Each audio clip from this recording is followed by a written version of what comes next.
Welcome to my YouTube channel 02 pi classes. बच्चों, आज हम लोग हाई स्कूल के विज्ञान के मॉडल पेपर को सॉल्व करेंगे। ठीक है बच्चों, यह दो खंडों में विभक्त रहेगा बच्चों। खंड अ में बहुविकल्पी क्वेश्चन रहेंगे और खंड ब में वर्णनात्मक क्वेश्चन रहेंगे। ठीक है बच्चों, तो चलिए हम लोग खंड यहाँ पर उपखंड अ के, ठीक है, क में और खंड अ के बहुविकल्पी प्रश्नों को हल करते हैं जो 20 नंबर के पूछे जा रहे हैं बच्चों बार बार। ठीक है बच्चों, पहला देख रहे हैं यहाँ पर क्वेश्चन करा है कि अभिनेत्र लेंस की फोकस दूरी में परिवर्तन निम्नलिखित की क्रिया द्वारा होती है। एक नंबर का है, देख रहे हैं बच्चों।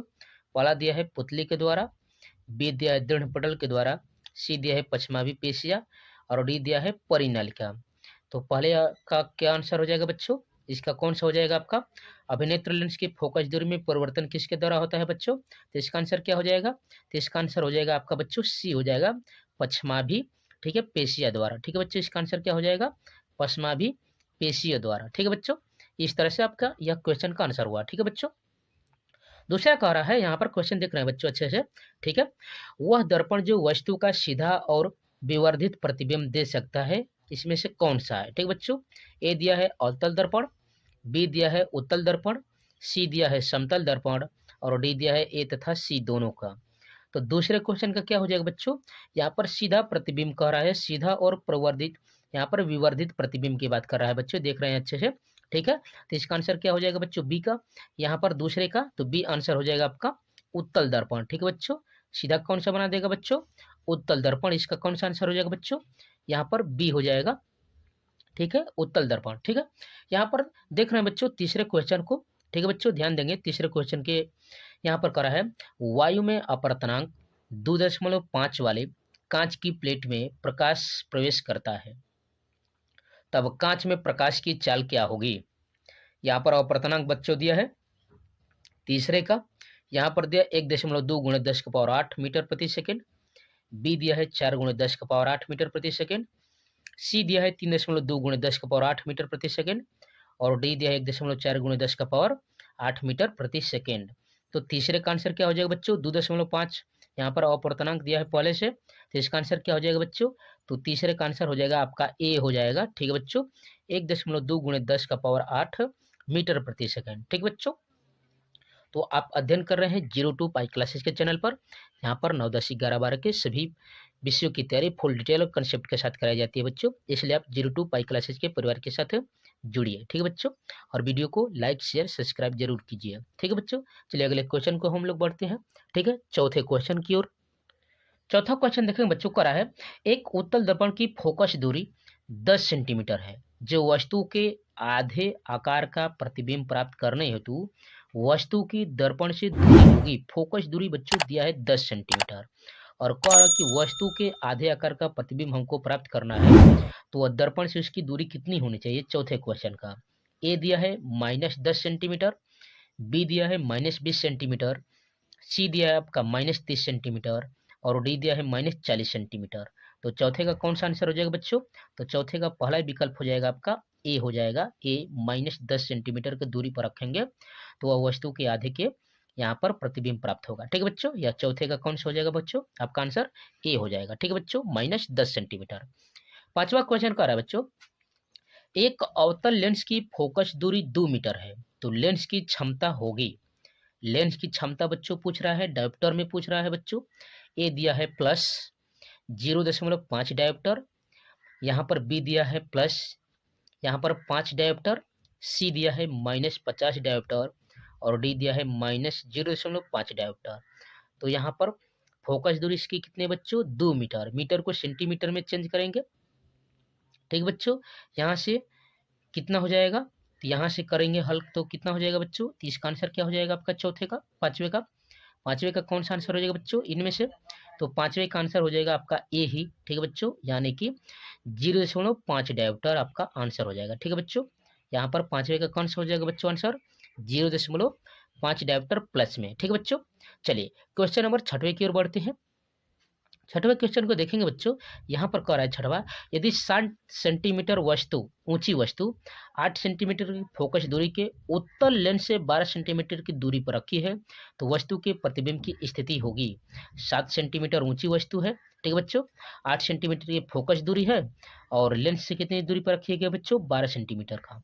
तो छठवें का आंसर क्या हो जाएगा बच्चों, पहला विकल्प दिया है 24 सेंटीमीटर, बी दिया है 34 सेंटीमीटर, सी दिया है 12 सेंटीमीटर और डी दिया है 16 सेंटीमीटर। तो इसका कौन सा आंसर हो जाएगा बच्चों, यहाँ पर इसको सॉल्व करके देखेंगे बच्चों, तो यहाँ पर छठवें का आंसर हो जाएगा आपका ए ही 24 सेंटीमीटर। कौन सा हो जाएगा बच्चों, आपका 24 सेंटीमीटर इसका आंसर आ जाएगा। ठीक है बच्चों, कितना आंसर आएगा बच्चों, 24 सेंटीमीटर। ठीक है, चलिए सातवें क्वेश्चन को बढ़ते हैं। सातवां कह रहा है, यदि वस्तु का प्राप्त प्रतिबिंब छोटा व आभासी हो तो प्रयुक्त दर्पण होगा। पहला है समतल दर्पण होगा, बी दिया है अवतल दर्पण होगा, सी दिया है उत्तल दर्पण होगा या इनमें से कोई नहीं होगा। ठीक है बच्चों, सातवें क्वेश्चन का। ठीक है, तो सातवें क्वेश्चन का कौन सा आंसर हो जाएगा बच्चों, यहाँ पर वस्तु से छोटा व आभासी प्राप्त करना है बच्चों। वस्तु से छोटा और आभासी की बात कर रहे हैं यहाँ पर, तो कौन सा आंसर हो जाएगा बच्चों सातवें का, तो सातवें का आंसर हो जाएगा आपका उत्तल दर्पण। ठीक है बच्चों, सातवें का आंसर क्या हो जाएगा बच्चों, सी हो जाएगा आपका उत्तल दर्पण। ठीक है बच्चों, आंसर क्या हो जाएगा बच्चों, सी हो जाएगा। ठीक है बच्चों, तो इस तरह से हमने उपखंड का क का यानी फिजिक्स के हमने पोर्शन को पूरा किया। ठीक है बच्चों, यह बहुविकल्पी मोस्ट इंपोर्टेंट बहुविकल्पी क्वेश्चनों को हल कर रहे हैं बच्चे 0 to पाई क्लासेज के चैनल पर। ठीक है बच्चों, अब उपखंड हम लोग ख हल करते हैं जो केमिस्ट्री है बच्चों। ठीक है बच्चों, ऐसे ही आपके बोर्ड एग्जाम में भी आने वाले हैं, इसलिए आप इसको अच्छे से तैयार करके जाइएगा बच्चों, अच्छे से। ठीक है, तैयार करके जाइए। ठीक है, चलिए आठवां क्वेश्चन देख रहे हैं, कह रहे कि विरंजक चूर्ण पर तनु सल्फ्यूरिक अम्ल की अभिक्रिया से गैस निकलती है। विरंजक चूर्ण है बच्चों और उस पर तनु सल्फ्यूरिक अम्ल से क्रिया कराएंगे तो कौन सी गैस निकलेगी। पहला दिया है हाइड्रोजन गैस निकलेगी, दूसरा है ऑक्सीजन गैस, तीसरा है क्लोरीन गैस और चौथा है कार्बन डाइऑक्साइड गैस। तो आठवें का कौन सा आंसर हो जाएगा बच्चों, तो आठवें का आंसर हो जाएगा आपका क्लोरीन गैस निकलती है। ठीक है बच्चों, यानी सी विकल्प आपका हो जाएगा। ठीक है बच्चों, का आंसर हो जाएगा बच्चों आपका सी विकल्प हो जाएगा आपका सही। ठीक है, चलिए नवे क्वेश्चन की ओर बढ़ते हैं बच्चों आगे।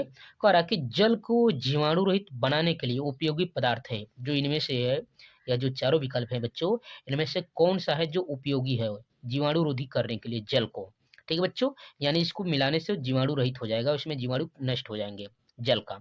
तो पहला दिया है बच्चों धावन सोडा, बी दिया है बेकिंग सोडा, सी दिया है फिटकिरी और डी दिया है विरंजक चूर्ण। तो इसमें से कौन सा हो जाएगा बच्चों नौवे का, नौवे का कौन सा हो जाएगा बच्चों, ध्यान दीजिए यहाँ पर मोस्ट इंपोर्टेंट एमसीक्यू को हल कर रहे हैं बच्चों। ठीक है, ऐसे ही एग्जाम में भी आने वाले हैं। ठीक है, हमने केमिस्ट्री को हल कर रहे हैं बच्चों, यहाँ पर फिजिक्स के पोर्शन को सॉल्व कर चुके हैं। तो जल को जीवाणु रहित बनाने के लिए हम लोग किसका प्रयोग करते हैं बच्चों, विरंजक चूर्ण का प्रयोग करते हैं, यानी इसका ऑप्शन नौवे का ऑप्शन डी सही रहेगा। ठीक है बच्चों, विरंजक चूर्ण का प्रयोग करेंगे। ठीक है, जल को जीवाणु रहित बनाने के लिए विरंजक चूर्ण का प्रयोग करेंगे, यानी इसका आंसर क्या हो जाएगा बच्चों, डी हो जाएगा। ठीक है, चलिए अगले क्वेश्चन की ओर बढ़ते हैं बच्चों। यहाँ पर 10वें क्वेश्चन को देखेंगे बच्चों, 10वां क्या कह रहा है देखिए, कह रहा है यहाँ पर निम्नलिखित में से अम्लीय लवण है, अम्लीय की बात कर रहा है बच्चों, अम्लीय लवण की बात कर रहा है। पहला दिया है NaCl, बी दिया है NaHSO4, सी दिया है Na2SO4 और डी दिया है केसियन। ठीक बच्चों, अम्लीय लवण की बात कर रहे हैं, यहाँ पर ध्यान देंगे तो अम्लीय लवण इसमें से कौन सा हो जाएगा 10वें का, तो 10वें का क्या हो जाएगा बच्चों, अम्लीय लवण। अम्ल इसमें से कौन कौन सा है, यह देख रहे हैं कि बच्चों ये क्षार है, इस तरह से आप देख सकते हैं। तो अम्ल की बात करेंगे बच्चों तो कौन सा हो जाएगा, तो आप अम्ल की परिभाषा जानते हैं बच्चों, जो हाइड्रोजन आयन को यहाँ पर निकालते हैं। तो हाइड्रोजन आयन इसमें से कौन कहाँ से निकलेगा बच्चों, तो बी विकल्प दिख रहा है, यानी 10वें का बी हो जाएगा NaHSO4, यानी बी विकल्प आपका आंसर हो जाएगा। ठीक है बच्चों, क्या हो जाएगा आपका आंसर 10वें का, 10वें का बी विकल्प हो जाएगा आपका आंसर NaHSO4। इस तरह से आपका आंसर हो गया। ठीक है, चलिए 11वें क्वेश्चन की ओर बढ़ेंगे बच्चों। 11वां करा है जस्ता धातु हाइड्रोक्लोरिक अम्ल से क्रिया करके कौन सी गैस निष्कासित करती है। जस्ता जो है बच्चों हाइड्रोक्लोरिक अम्ल से जब क्रिया कराते हैं तो वह कौन सी गैस निकालती है। पहला दिया है बच्चों ओजोन, बी दिया है ऑक्सीजन, सी दिया है हाइड्रोजन और डी दिया है नाइट्रोजन। तो 11वें का आंसर कौन सा हो जाएगा बच्चों, हाइड्रोक्लोरिक अम्ल है यहाँ पर और जस्ता है बच्चों, यहाँ पर निकालेंगे तो यहाँ से क्या निकलेगा बच्चों, यहाँ पर जस्ता और क्लोरीन क्रिया कर लेंगे तो बचेगा क्या बच्चों, हाइड्रोजन बचेगा। तो इसका आंसर क्या हो जाएगा 11वें का, तो 11वें का सी हो जाएगा बच्चों विकल्प आपका। ठीक है बच्चों, सी हो जाएगा, यह आपका हाइड्रोजन गैस उत्पन्न होगा। ठीक है बच्चों, कौन सी गैस निकलेगी, हाइड्रोजन गैस निकलेगी, समझ रहे हैं ना बच्चों, यहाँ पर आपका सी आंसर आएगा। ठीक है, चलिए अगले क्वेश्चन की ओर बढ़ेंगे। यहाँ पर देखेंगे 12वां कह रहा है कि एसिटिक अम्ल में क्रियात्मक समूह है, एसिटिक जो अम्ल होता है बच्चों, जिसको सिरका कहते हैं, उसका क्रियात्मक समूह यानी फंक्शनल ग्रुप कौन सा है बच्चों? पहला दिया है यहाँ पर C11C, बी दिया है OH हाइड्रोक्साइड वाला, ठीक बच्चों, यानी एल्कोहल वाला, यहाँ पर है कार्बोक्सिलिक समूह वाला, और यहाँ पर दिया है OR। तो क्रियात्मक समूह होता है CH3COOH, इसका फार्मूला होता है एसिटिक अम्ल का, यानी CH3COOH, यानी यही ग्रुप है बच्चों इसका तब, यानी क्रियात्मक समूह कौन सा हो जाएगा बच्चों? COOH, यानी 12वें का कौन सा आंसर हो जाएगा बच्चों? C आंसर हो जाएगा। ठीक है बच्चों, यहाँ पर क्या हो जाएगा बच्चों? 11वें, यहाँ पर 12वें का कौन सा आंसर हो जाएगा बच्चों? C हो जाएगा। ठीक है बच्चों, COOH। ठीक है बच्चों, क्या हो जाएगा आंसर? COOH, यानी ऑप्शन नंबर C। ठीक है, चलिए 13वें क्वेश्चन की ओर। 13वां कह रहा है बच्चों यहाँ पर फेरिक ऑक्साइड, सल्फर डाइऑक्साइड तथा सल्फर ट्राइऑक्साइड निम्न में से किसका वियोजित रूप है? जो फेरिक ऑक्साइड है, सल्फर डाइऑक्साइड है तथा सल्फर ट्राइऑक्साइड है, इनमें से किसका वियोजित रूप है बच्चों? पहला दिया है कि फेरस सल्फेट का है, बी दिया है फेरिक क्लोराइड का है, सी दिया है हेमेटाइट का है, और डी दिया है फेरिक ऑक्साइड का है।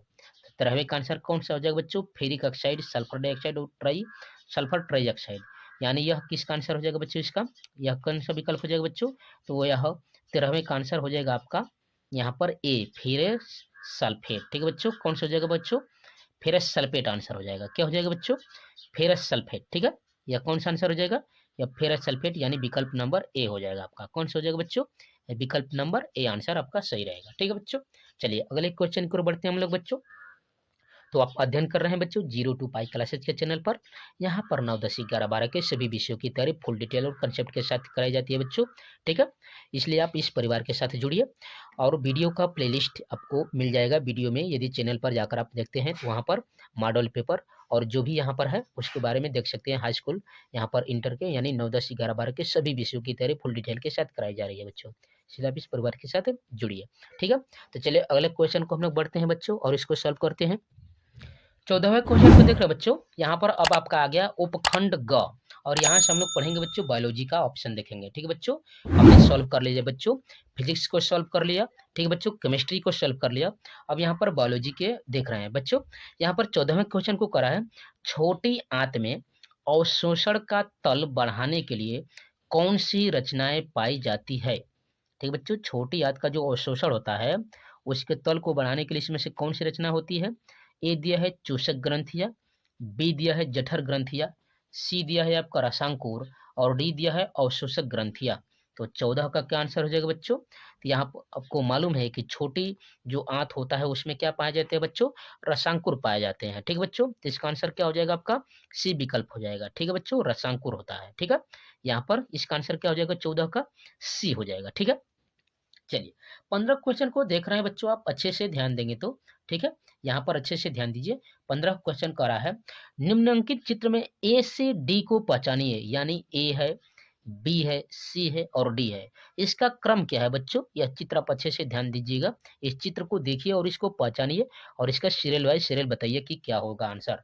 ठीक है बच्चों, ABCD यहाँ पर नाम दिया है बच्चों, यहाँ पर एक किडनी है, ठीक है, मूत्राशय है, मूत्रमार्ग है, यहाँ पर दिया है, उसको आपको सजाना है ए से डी तक। ठीक है बच्चों, तो यहाँ पर दिया है, यहाँ पर ए है, बी है, सी है, डी है, और नाम दिया दिया बच्चों कि ए का नाम क्या है, बी का नाम क्या है, सी का नाम क्या है, डी क्या है, और इसमें से कौन सा विकल्प आपका सही रहेगा। ठीक है बच्चों, आप चित्र देख लिए अच्छे से।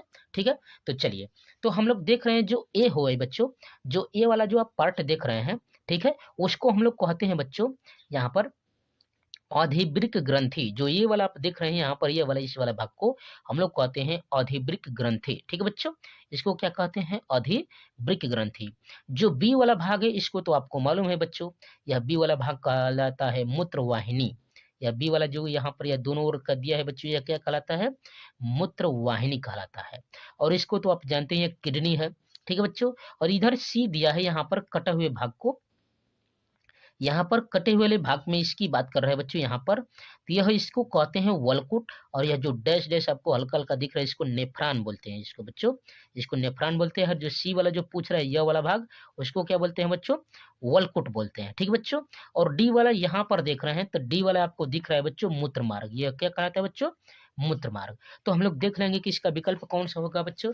यहाँ पर ABCD के रूप में दिया है, इसका कौन सा विकल्प हो जाएगा, ध्यान देंगे तो यहाँ पर ए वाला आप देख रहे थे तो अधिवृक्क था, बी देख रहे थे तो बच्चों मूत्रवाहिनी था, यहाँ पर सी देख रहे थे तो वलकुट था, ठीक है बच्चों, और डी देख रहे थे तो मूत्रमार्ग। तो इसमें से कौन सा आंसर हो जाएगा बच्चों इसका, तो ए आपका दिया है इस तरह से अधिवृक्क, यहाँ पर मूत्रमार्ग, मूत्रवाहिनी, वलकुट। तो पहले तो यह अंतिम डी है तो मूत्रमार्ग है यहाँ पर, तो यहाँ पर कौन सा आंसर हो जाएगा बच्चों, तो देख रहे हैं कि एक ही आंसर दिख रहा है आपका, यहाँ पर देखेंगे तो मूत्रमार्ग डी के स्थान पर कौन सा दिख रहा है बच्चों, मूत्रमार्ग, यह ऑप्शन नंबर बी दिख रहा है। तो ऐसे ही आप कह सकते हैं कि 15 का आंसर कौन सा हो जाएगा बच्चों, बी हो जाएगा। कौन सा आंसर हो जाएगा बच्चों, 15 का आंसर क्या हो जाएगा, बी, और यही विकल्प आपका सही रहेगा। ठीक है बच्चों, ये आपका आंसर है, ठीक है बच्चों, बी रहेगा आपका। ठीक है, चलिए अगले क्वेश्चन की ओर बढ़ेंगे बच्चों, 16वें क्वेश्चन की ओर देखेंगे।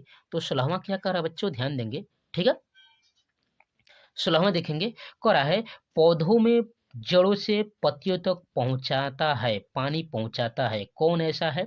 ठीक है बच्चों, तो आपको मालूम है कि पौधों में जो जड़ होते हैं, जड़ से पत्तियों तक पानी पहुंचाने का काम किसका होता है, ज से जल और ज से जाइलम।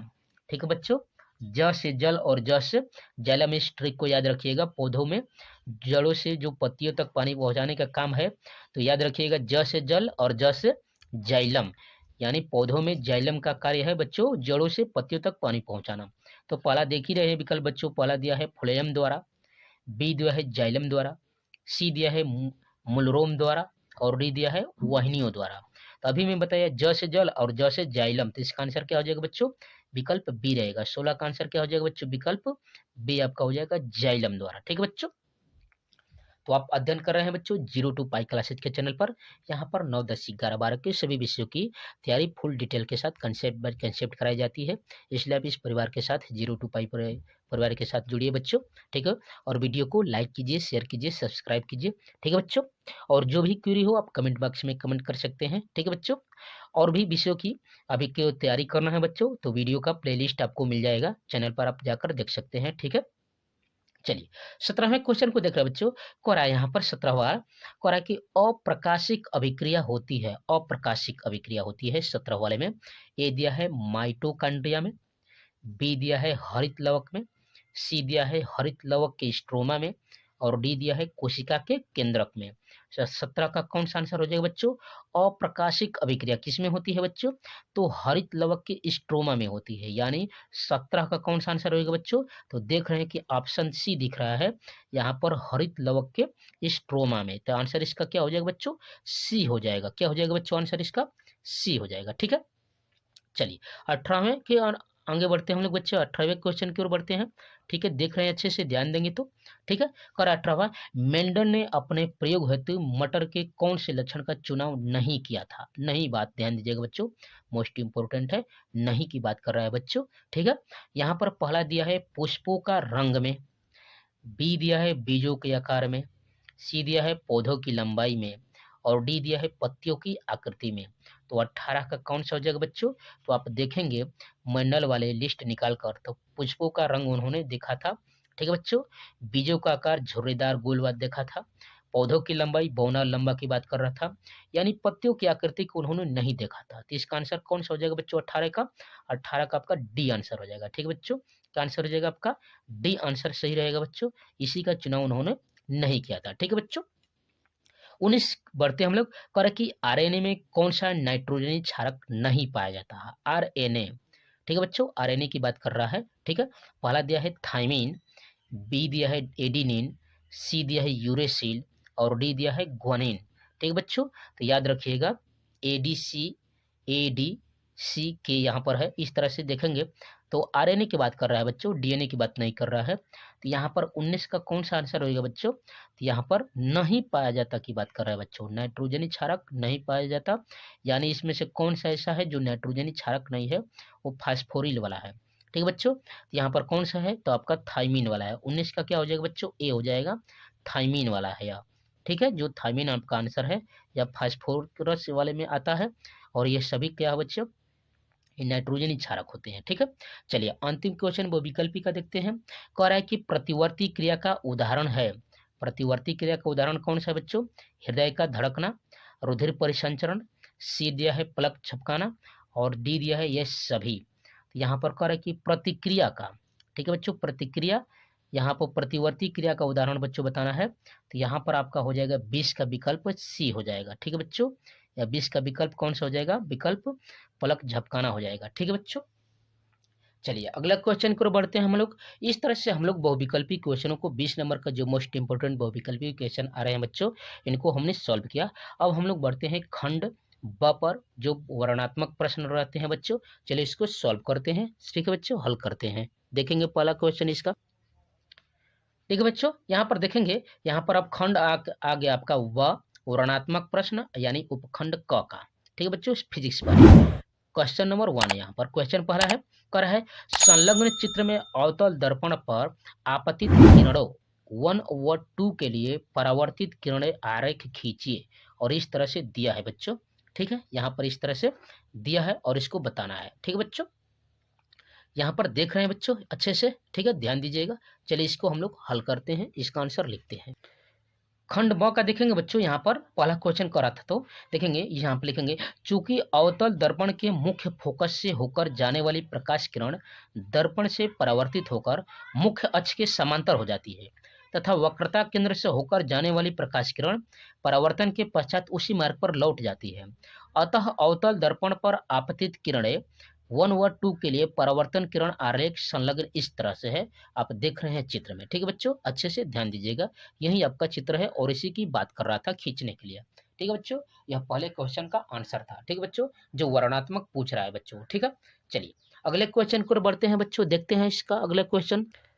चलिए बच्चों दूसरा क्वेश्चन ख करा है, एक अवतल दर्पण से 10 सेंटीमीटर की दूरी पर वस्तु स्थित है, यदि दर्पण से आभासी प्रतिबिंब 20 सेंटीमीटर की दूरी पर बनता है, तब दर्पण की वक्रता त्रिज्या ज्ञात कीजिए। और यह क्वेश्चन देख रहे हैं बच्चों, 2-2 नंबर के मोस्ट इंपोर्टेंट क्वेश्चनों को हम लोग सॉल्व कर रहे हैं बच्चों, ठीक है बच्चों। तो इसके आंसर को हम लोग सॉल्व करते हैं और लिखने का तरीका सीखते हैं बच्चों, ठीक है। चलिए इसका आंसर को लिखते हैं, ठीक है, ठीक है बच्चों। ख इस तरह से लिखेंगे हम लोग बच्चों, दिया है उत्तल दर्पण से वस्तु की दूरी u बराबर -10 सेंटीमीटर, ठीक है बच्चों। अवतल दर्पण से प्रतिबिंब की दूरी v बराबर +20 सेंटीमीटर। अब हम लोग फार्मूला जानते हैं बच्चों, फार्मूला जानते हैं क्या, 1 बटा में f बराबर होता है 1 बटा में v प्लस 1 बटा में u, चिन्ह के साथ रखेंगे बच्चों, ठीक है। 1 बटा में f बराबर, इसका मान दिया है बच्चों 20 सेंटीमीटर और इसका मान दिया है पहले से 10 सेंटीमीटर। तो 1 बटा में 20 सेंटीमीटर और प्लस माइनस माइनस हो जाएगा, 1 बटा में 10, 20 और 10 का लसा निकालेंगे 20 हो जाएगा। तो 20 एकम 20 हो जाएगा, एक बार में लिख देंगे, और 10 दूना के 20 दो बार में गुणा करेंगे तो एक में से 2 घटा देंगे तो -1 बटा में 20, यानी 1 बटा में f बराबर -1 बटा में 20, यानी f बराबर यहाँ से सॉल्व करेंगे तो बच्चों कितना हो जाएगा आपका 20 सेंटीमीटर हो जाएगा।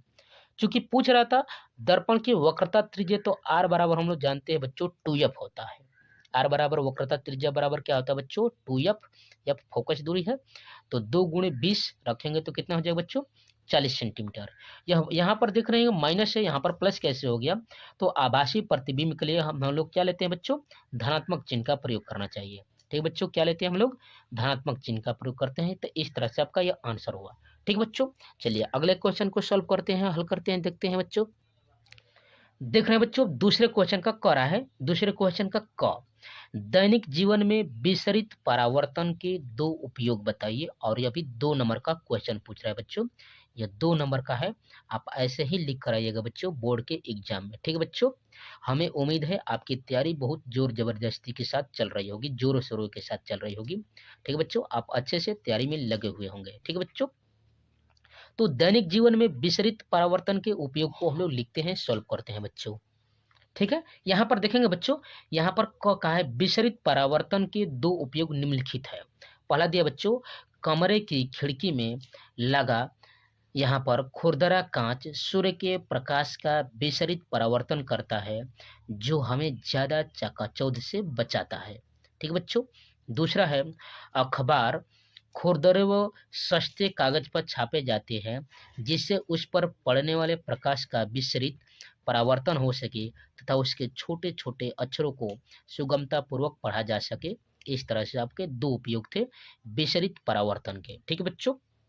चलिए अगले दूसरे क्वेश्चन का हम लोग अगला ख वाला के सॉल्व करते हैं। ठीक है, देखिए बच्चों, दूसरे क्वेश्चन का ख नंबर का रहा है, यदि कोई व्यक्ति समतल दर्पण के सम्मुख 3 मीटर की दूरी पर खड़ा है तो व्यक्ति से प्रतिबिंब के मध्य दूरी का मान क्या होगा। और यह भी 2 नंबर का क्वेश्चन है बच्चों, मोस्ट इंपोर्टेंट है, बहुत अच्छा क्वेश्चन है। ठीक है बच्चों, इसको हम लोग सॉल्व करते हैं, इसके उत्तरों को लिखते हैं। ठीक है, ठीक है बच्चों, तो यहाँ पर ख दिया है समतल दर्पण से व्यक्ति की दूरी। मान लीजिए कि यहाँ पर एक दर्पण है इस तरह से बच्चों, ऐसे दर्पण दिया है यहाँ पर इस तरह से, और मान लीजिए कि कोई व्यक्ति यहाँ पर खड़ा है। ठीक है बच्चों, यहाँ पर कोई व्यक्ति खड़ा है और उसकी दूरी कितनी है बच्चों, 3 सेंटीमीटर। तो कह रहा है कि प्रतिबिंब की उससे पीछे प्रतिबिंब की दूरी कितनी होगी बच्चों। तो यहाँ पर भी जितना इधर दूरी रहेगा उतना इधर भी दूरी होगा, 3 सेंटीमीटर। तो उन दोनों के बीच की दूरी पूछ रहा है बच्चों, तो 3 इधर से और 3 इधर से कितना हो जाएगा बच्चों, 6 सेंटीमीटर हो जाएगा। तो उसी को लिखेंगे बच्चों हम लोग, यहाँ पर लिखेंगे समतल दर्पण से व्यक्ति की दूरी बराबर यहाँ पर 3 मीटर। ठीक है बच्चों, हम जानते हैं कि समतल दर्पण द्वारा बना प्रतिबिंब दर्पण से उतनी ही दूरी पीछे बनाता है जितने की वस्तु दर्पण के आगे रहती है, यानी यहाँ से जितनी इसकी दूरी होगी उतना ही वो इसकी पीछे भी उतनी ही दूरी होगी बच्चों। अतः कह सकते हैं समतल दर्पण से प्रतिबिंब की दूरी बराबर 3 मीटर हो जाएगी, जितना आगे था उतना ही पीछे हो जाएगा। अतः आप कह सकते हैं व्यक्ति से प्रतिबिंब के मध्य दूरी बराबर समतल दर्पण से व्यक्ति की दूरी और प्लस समतल दर्पण से प्रतिबिंब को दूरी, यानी 3 मीटर और plus 3 metre equal to 6 metre. अतः व्यक्ति से प्रतिबिंब की कुल दूरी कितनी हो जाएगी बच्चों, 6 मीटर हो जाएगी। इस तरह से आपका आंसर हुआ। ठीक है बच्चों, चलिए चलिए बच्चों अगले क्वेश्चन पर बढ़ते हैं हम लोग। करा यहाँ पर तीसरे का क, जूल के ऊष्मीय उत्पादन नियम के अनुसार किसी चालक में उत्पन्न ऊष्मा, ठीक है, विद्युत धारा, चालक के प्रतिरोध तथा समय में क्या संबंध होता है बच्चों। और देख रहे हैं 2 नंबर का मोस्ट इंपोर्टेंट क्वेश्चन है बच्चों। तो चलिए इसका आंसर हम लोग लिखते हैं। ठीक है बच्चों, यहाँ पर तीसरे का क है। ठीक है बच्चों, चलिए तीसरे का आंसर देखेंगे बच्चों, जूल के नियम के अनुसार किसी चालक में उत्पन्न ऊष्मा H, ठीक है बच्चों, जो उत्पन्न ऊष्मा H होती है, पहला है विद्युत धारा के वर्ग I स्क्वायर के अनुक्रमानुपाती होती है यदि R व T क्या हो बच्चों, स्थिर हो। दूसरा, प्रतिरोध R कैपिटल R के अनुक्रमानुपाती होती है यदि I व T क्या हो, फिर बच्चों स्थिर हो। तीसरा, समय स्मॉल t के अनुक्रमानुपाती होती है यदि I व R क्या हो बच्चों, स्थिर हो। अर्थात इस प्रकार से कह सकते हैं उत्पन्न ऊष्मा यानी H बराबर I स्क्वायर RT बटा में 4.2 कैलोरी। इस तरह से आपके तीसरे का क आंसर हुआ। ठीक है बच्चों, चलिए अगले क्वेश्चन पर हम लोग बढ़ते हैं, देखते हैं। ठीक है बच्चों, तीसरे का ख क्या कह रहा है, वैद्युत सामर्थ्य को परिभाषित कीजिए। और मोस्ट इंपोर्टेंट बच्चों देख रहे हैं आप 2 नंबर का आपका यहाँ पर पूछा है। कितने नंबर का बच्चों, 2 नंबर का पूछा है। आप इनको अच्छे से तैयार करके जाइएगा बच्चों। चलिए इसका आंसर हम लोग कॉपी में लिखते हैं। ठीक है, चलिए तीसरे का ख क्या हो जाएगा बच्चों, किसी विद्युत परिपथ में विद्युत ऊर्जा के व्यय होने की दर को विद्युत सामर्थ्य अथवा विद्युत शक्ति कहते हैं। इसे P से प्रदर्शित करते हैं। विद्युत सामर्थ्य बराबर होता है ऊर्जा बटा में समय। यदि किसी परिपथ में स्मॉल t सेकंड में W जूल कार्य व्यय होती है, ठीक है बच्चों, तो परिपथ की विद्युत सामर्थ्य P बराबर W बाई टी होगा। और इसका मात्रक हो जाएगा जूल प्रति सेकंड, अथवा इसको क्या कहेंगे बच्चों, वाट कहेंगे। ठीक है बच्चों, ठीक है, तो इस तरह से आपका यह सामर्थ्य का परिभाषा हुआ। ठीक है बच्चों, तो आप यहाँ पर अध्ययन कर रहे हैं बच्चों 02 पाई क्लासेस के चैनल पर। यहाँ पर 9, 10, 11, 12 के सभी विषयों की तैयारी फुल डिटेल कॉन्सेप्ट के साथ कराई जाती है। यह जो आपका चैनल है बोर्ड एग्जामों के लिए स्पेशल है बच्चों। ठीक है, आप इसको अच्छे से तैयार करके जाइए। ठीक है, चलिए तो अगले क्वेश्चन पर बढ़ते हैं हम लोग, देखते हैं अगला क्वेश्चन। ठीक है बच्चों, अगला क्वेश्चन है आपका चौथे का क, एक बल्ब पर 100 वाट 220 वोल्ट लिखा है। आप देखे होंगे बच्चों इस तरह से लिखा रहता है। उसके प्रतिरोध की गणना कीजिए। 220 वोल्ट के मेंस से जलने पर बल्ब में कितनी धारा प्रवाहित होगी। और यह भी 2 नंबर का पूछा है बच्चों। ठीक है, तो इसको हम लोग सॉल्व करते हैं, इसका मान कितना आता है। ठीक है बच्चों, तो चलिए हल कर लेते हैं इसको भी। यहाँ पर देखेंगे बच्चों क का V वोल्ट पर जलने वाले बल्ब की सामर्थ्य P बराबर V इंटू आई होता है। ठीक है बच्चों, जहाँ I वैद्युत बल्ब में उत्पन्न यहाँ पर विद्युत धारा है, तो I बराबर क्या हो जाएगा बच्चों, P बाई V हो जाएगा। P का मान यहाँ पर दिया था 100 और यहाँ पर दिया था V का मान वोल्टेज दिया था बच्चों 220 वोल्ट, यानी इसको सॉल्व करेंगे, यह 0 से 0 कट जाएगा, तो 10/22 यानी 2 से कटा दीजिए, 2 5 10, 11 दूनी 22 यानी 5/11, यानी भाग देंगे 50 में, यहाँ पर दशमलव लेकर जाएंगे तो I बराबर 0.45 एम्पियर हो जाएगा। ठीक है बच्चों, अब हम लोग जानते हैं बल्ब के तंतु का प्रतिरोध R बराबर होता है V/I। V का मान दिया था बच्चों पहले से 220 वोल्ट, और आपने I का भी मान निकाला यहाँ से एम्पियर में 0.45। ठीक है, और इसको सॉल्व करेंगे तो आ जाएगा आपका 488.8, यानी आप कह सकते हैं लगभग में 400 यहाँ पर 89, इस तरह से आप कह सकते हैं ओम। ठीक है, इस तरह से आपका यह आपका प्रतिरोध का यहाँ पर आ जाएगा। ठीक है बच्चों, इस तरह से इतना ओम आ जाएगा। ठीक है, चलिए अगले क्वेश्चन पर हम लोग बढ़ते हैं, देखते हैं। चलिए बच्चों, चौथे का ख दिख रहा है, कह रहा है निम्नलिखित की दशा को, यहाँ पर दिशा को निर्धारित करने वाले नियम को लिखिए। 2 नंबर का है बच्चों। यहाँ पर पहला कह रहा है किसी विद्युत धारावाही सीधे चालक के चारों ओर उत्पन्न वैद्युत क्षेत्र। दूसरा कह रहा है किसी चुंबकीय क्षेत्र में क्षेत्र के लंबवत स्थित विद्युत धारावाही सीधे चालक तार पर आरोपित बल। ठीक है बच्चों, तो इस तरह से ख में दिया है और कह रहा है कि कौन सा नियम है, उसी को हम लोग को सॉल्व करना है बच्चों। तो चलिए इसको सॉल्व कर लेते हैं। ठीक है बच्चों, चलिए आगे बढ़ते हैं। यहाँ पर देखेंगे बच्चों, तो यह है आपका इस तरह से दक्षिण हस्त अंगुष्ठ नियम। हम जानते हैं दाहिने हाथ में विद्युत धारावाही चालक को इस प्रकार पकड़ते हैं कि हमारा अंगूठा विद्युत धारा की दिशा की ओर संकेत करता है, तो हमारी उंगलियों के मुड़ने की दिशा चुंबकीय क्षेत्र की ओर संकेत करती है। ठीक है बच्चों, ये पहला था। दूसरा नियम है फ्लेमिंग के वाम हस्त का नियम, यानी बाएं हाथ का नियम है। जब हम अपने बाएं हाथ की तर्जनी, मध्यमा व अंगूठों को इस प्रकार फैलाते हैं कि तीनों एक दूसरे के परस्पर लंबवत हो, तब यदि तर्जनी चुंबकीय क्षेत्र की दिशा मध्यमा चालक में प्रवाहित वैद्युत क्षेत्र की दिशा को प्रदर्शित करती है, तो अंगूठा क्या दिखलाता है बच्चों, वैद्युत यहाँ पर कह सकते हैं चालक पर आरोपित बल की दिशा को प्रदर्शित करता है। इस तरह से आपका था पहले और दूसरे नियम, इस तरह से वही नियम पूछ रहा था बच्चों जो 2 नंबर के पूछ रहा था। ठीक है, चलिए अगले क्वेश्चन पर बढ़ते हैं बच्चों। देख रहे बच्चों, अब ख के बाद ग करा है यहाँ पर चौथे का ही, यदि एक पतले प्रिज्म का यहाँ पर कोण 10 अंश है तथा प्रिज्म के पदार्थ का पूर्णांक 1.7 हो, तो प्रिज्म के अल्पत विचलन कोण का मान ज्ञात कीजिए। अपवर्तनांक दिया बच्चों 1.7 और यहाँ पर प्रिज्म कोण कितना दिया बच्चों 10, और इसको कह रहा है कि सॉल्व करना है। अथवा में करके दिया बच्चों, यहाँ पर 2 बल्ब जिनमें से एक पर 100 वाट 20 वोल्ट तथा दूसरे पर 60 वाट 220 वोल्ट अंकित है। विद्युत आपूर्ति 220 वोल्ट के साथ समांतर क्रम में जुड़े हैं। विद्युत मंच में कितनी धारा प्रवाहित हो रही है, इसके बारे में आपको बताना है। तो चलिए हम लोग सॉल्व कर लेते हैं दोनों को। ठीक है बच्चों, चौथे का ग यहाँ पर है, ऐसे ही आपको कॉपी में लिख कर आना है बच्चों अच्छे से। ठीक है, जैसे यहाँ पर लिखकर मैं दिखा रहा हूँ। यहाँ पर दिया है पतले प्रिज्म का प्रिज्म कोण दिया है बच्चों A बराबर 10 अंश। ठीक है बच्चों, यहाँ पर है प्रिज्म के पदार्थ का अपवर्तनांक, यहाँ पर दिया बच्चों अपवर्तनांक कितना है n बराबर 1.7। तो हम लोग जानते हैं बच्चों प्रिज्म के लिए क्या होता है, प्रिज्म का अल्पतम विचलन कोण डेल्टा m बराबर n-1 इंटू a होता है। ठीक है बच्चों, यह आपका समीकरण 1 है। एक में आपको समीकरण ए में आपको मान रख देना है जो 1 है, उसमें n और a के मान रख दीजिए। यहाँ से 1.7 माइनस 1 और गुणे यहाँ पर a का कोण दिया था 10 बच्चों, तो 0.7 क्योंकि ये घट जाएगा तो 0.7 बचेगा यहाँ से, और उसमें 10 का गुणा करेंगे तो 0.7 में 10 का गुणा करेंगे तो 7 यहाँ पर अंश हो जाएगा। अतः आप कह सकते हैं प्रिज्म के अल्पतम विचलन कोण का मान 7 अंश होगा। ठीक है बच्चों, और जो क नंबर उसका अथवा में पूछ रहा था वो बोल्टू वाला, तो इसको भी सॉल्व कर लेते हैं बच्चों। देख रहे हैं यहाँ पर अच्छे से दिया है। ठीक है, इस तरह से यहाँ पर परिपथ में कुल यहाँ पर शक्ति कितनी थी बच्चों, P बराबर 100 यहाँ पर और 60, यानी कुल मिलाकर कितने वाट हो जाएगा 160 हो जाएगा। और धारा कितनी बार थी बच्चों 220 वोल्ट की धारा थी। तो फार्मूला हम लोग जानते हैं बच्चों P बराबर VI होता है। ठीक है बच्चों, P बराबर VI। अब धारा बराबर क्या हो जाएगा I बराबर तो P बट्टा में V हो जाएगा। अब सॉल्व कर लेंगे 160 बट्टा में 220 तो कितना हो जाएगा 0.727 एम्पियर हो जाएगा।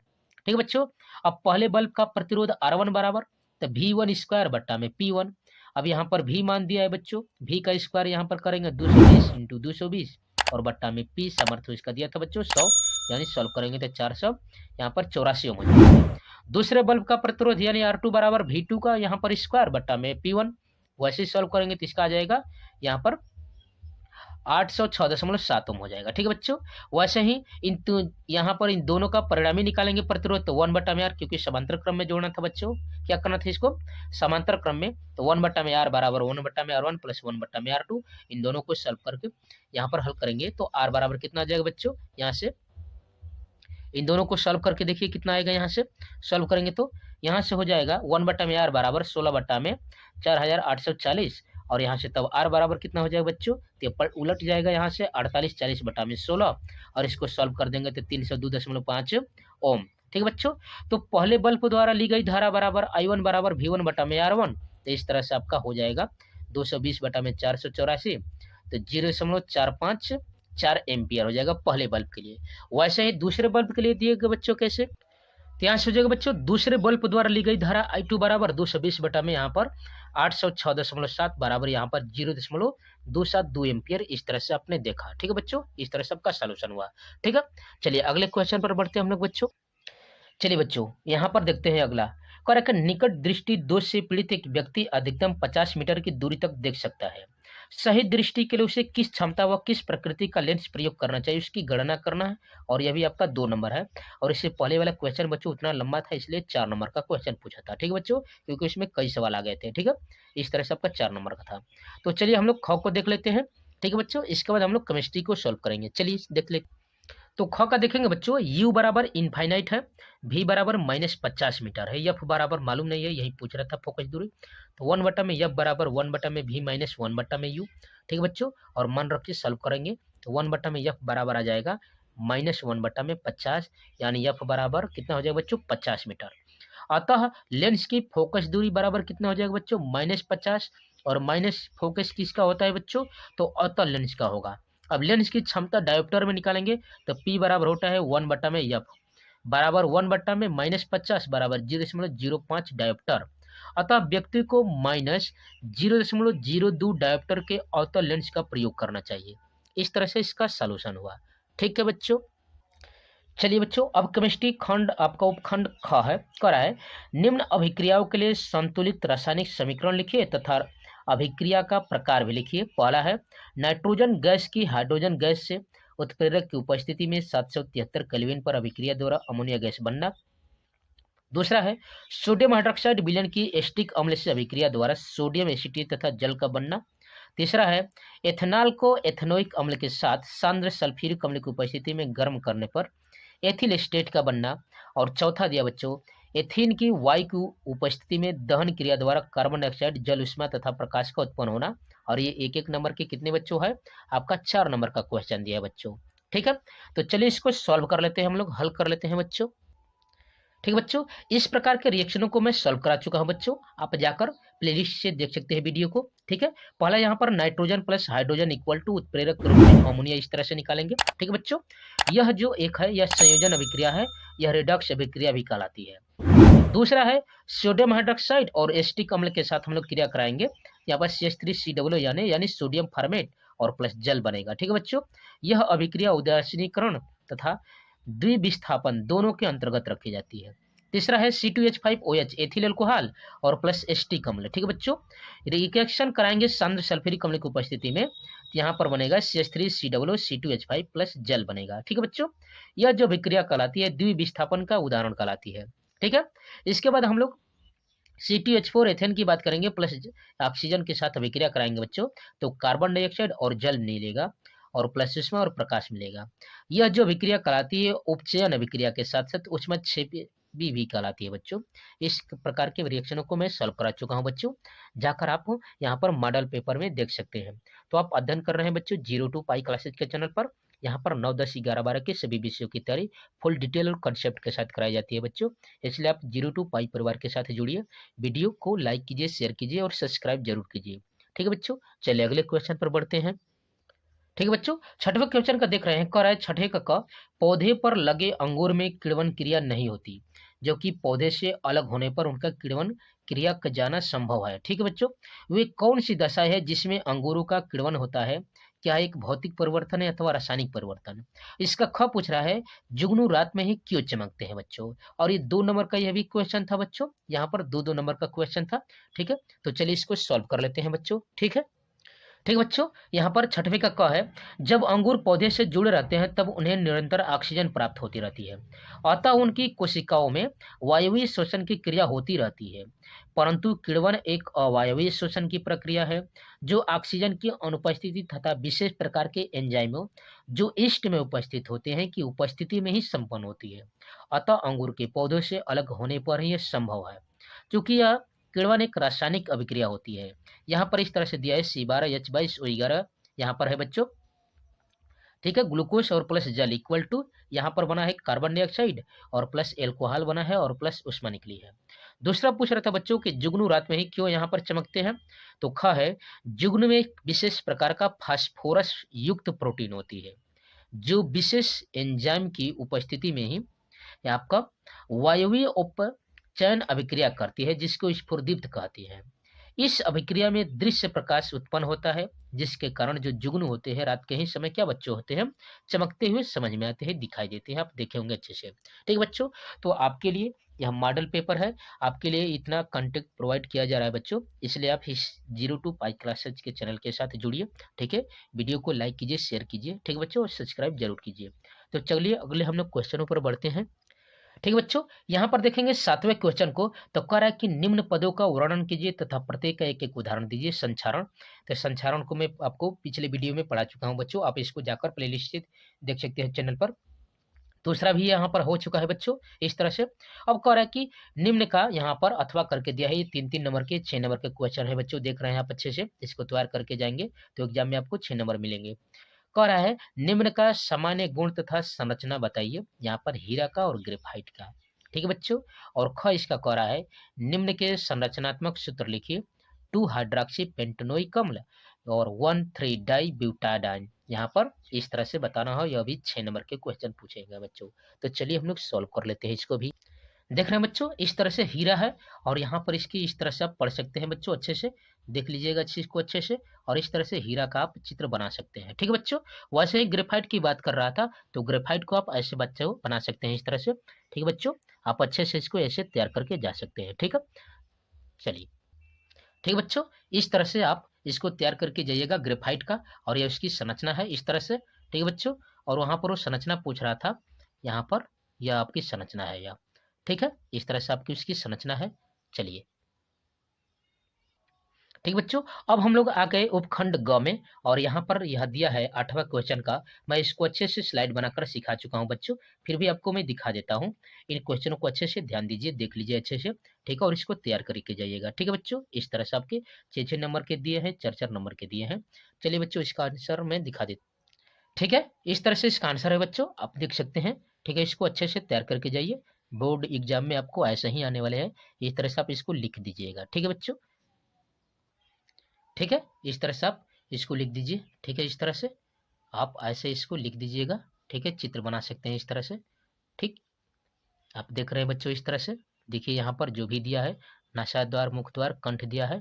ठीक है, फुफ्फुस के बारे में, पसलिया, डायफ्राम, इस तरह से आप इसको अच्छे से तैयार करके जाइए और एग्जाम में लिखिए। ठीक है, ठीक है बच्चों, इस तरह से आप इसको तैयार करते रहिए।